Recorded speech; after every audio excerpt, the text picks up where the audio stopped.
now we have a data flow diagram, right? And granted, this might not be 100% accurate to your MSP.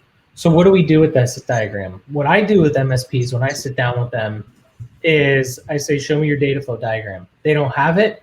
We do this exercise. We literally take an hour, sometimes it's 3 hours, depending on the MSP, and we build it. And then we go and we threat model it. And so I ask myself, what are the ways that MSPs are getting compromised? Well, one is RMMs. So first question, does my RMM have MFA enabled? Yes or no? Does it have MFA enabled for everyone? Because I've seen a lot of people where this co-managed external NOC also has access to the RMMs, but they use a shared account. Because they use a shared account, they can't do MFA. And so the very simple question like that, go through every single user in your RMM should have MFA, right? And then it answers the question, well, does everything else that the external NOC have access to MFA'd?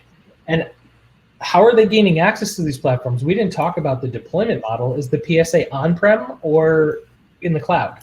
If it's on-prem, is there a VPN into the MSP network?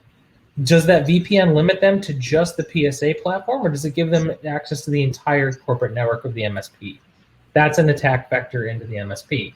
So the external NOC can become a potential access vector to your RMM for compromise. Obviously, credential theft is a big one as well. I've seen PSAs that have strong integrations with RMMs.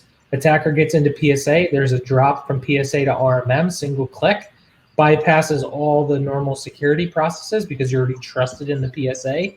So I have MFA in my RMM, but not on my PSA. And the PSA just drops me right into the RMM.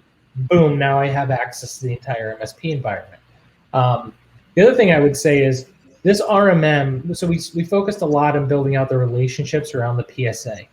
You'll find that RMM has just as many, if not more, when you start doing this.